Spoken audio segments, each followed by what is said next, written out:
भगवते वासुदेवाय। सज्जनों, आप देख रहे हैं हमारे अनंत पत्र न्यूज़ चैनल पर श्री नरसिंह पुराण की कथा।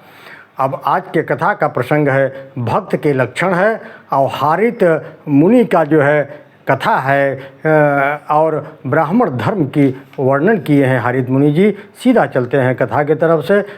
तरफ राजा बोले, ब्राह्मण आप मुझसे भक्तों का लक्षण बतलाइए। मार्कंडेय जी ने कहा, हे राजन, भगवान विष्णु के भक्त उनकी पूजा अर्चना करने में महान उत्साह रखते हैं। वे अपने मन और इंद्रियों को संयम में रखते हुए धर्म में तत्पर रहकर सारे मनोरथों को सिद्ध कर लेते हैं। भगवत भक्त जन सदा परोपकार गुरु सेवा में लगे रहते हैं। सबसे मीठे वचन बोलते हैं। अपने वर्ण तथा आश्रम के सदाचारों का पालन करते हैं। वे वेद वेदार्थ का तत्व जानने वाले होते हैं। उनमें क्रोध कामनाओं का अभाव होता है। वे सदा शांत रहते हैं। उनके मुख पर सौम्य भाव लक्षित होता रहता है। वे निरंतर धर्माचरण में लगे रहते हैं। वे दंभ कपट काम और क्रोध से रहित होते हैं। जो मनुष्य इन लक्षणों से युक्त एवं धीर है, बहुश्रुत एवं क्षमावान है तथा विष्णु भगवान के नामों का कीर्तन अथवा श्रवण करते समय हर्ष से रोमांचित हो जाते हैं। इसी तरह जो विष्णु पूजन में तत्पर और भगवत कथा में आदर रखने वाले हैं, ऐसे महात्मा पुरुष भगवान विष्णु के भक्त कहे गए हैं।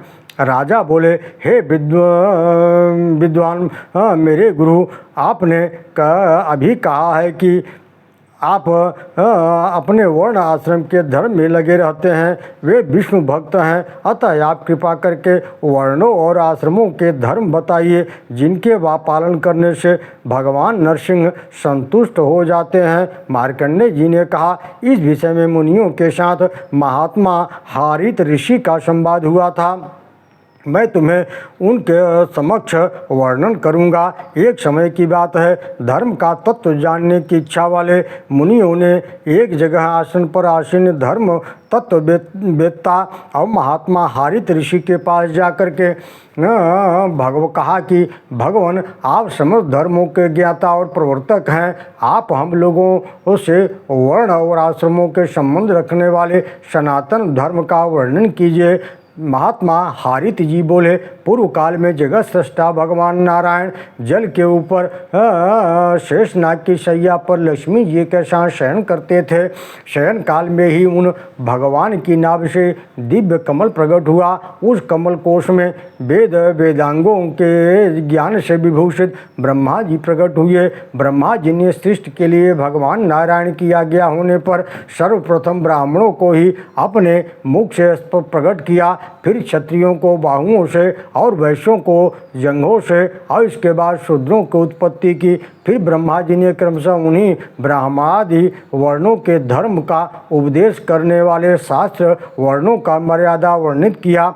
ब्राह्मणों ने जो कुछ उपदेश किया वह सब मैं आप लोगों से कह रहा हूँ, आप सुने। यह धर्मशास्त्र धन यश और आयु को बढ़ाने वाला तथा स्वर्ग और मोक्ष रूपी फल देने वाला है। जो ब्राह्मण कुल में उत्पन्न हुई स्त्री के गर्भ और ब्राह्मण के वीर से उत्पन्न हुआ है, वह ब्राह्मण कहा गया है। ब्रह्मा जी ने ब्राह्मण को उत्पन्न करके उनसे कहा, हे जिस देश में कृष्ण सागर मृग स्वभावतः निवास करता हो, उसी देश में रहकर तुम धर्म का पालन करो। मनुष्यों ने जो 6 कर्म बतलाए हैं उन्हीं के अनुसार सदा व्यवहार करता वह सुखपूर्वक अभ्युदयशील होता है। अध्ययन पढ़ना, अध्यापन पढ़ाना, यजन यज्ञ करना, याजन यज्ञ कराना, दान करना, दान लेना, ये ही ब्राह्मण के 6 कर्म कहे जाते हैं। इनमें अध्ययन 3 प्रकार का बताया गया है।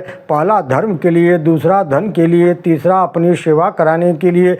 ब्राह्मणों को चाहिए कि योग्य शिष्यों को पढ़ाने, योग्य यजमानों का यज्ञ कराए, गृहस्थ धर्म का सिद्ध जीविका चलाने आदि के लिए विधि पूर्वक दूसरों का दान ग्रहण करे, शुभ स्थान पर रहकर एकाग्रचित्त हो, प्रतिदिन वेद का अभ्यास करे, यत्न पूर्वक नित्य नैमित्तिक काम में कर्मों का अनुष्ठान करे। शेष ब्राह्मणों को चाहिए कि आलस्य त्याग कर उचित रूप से गुरुजनों की सेवा करे, प्रतिदिन प्रातःकाल सायंकाल विधिवत अग्नि की सेवा किया करे। गृहस्थ ब्राह्मण स्नान के बाद प्रतिदिन बलि वैश्यदेव करे और घर पर आए हुए अतिथि को अपनी शक्ति के अनुसार भक्तिपूर्वक सम्मान करे। एक अतिथि के आ जाने पर यह दूसरा भी आ जाए तो उन्हें भी देखकर विरोध न माने, उनका भी यथाशक्ति सम्मान करे।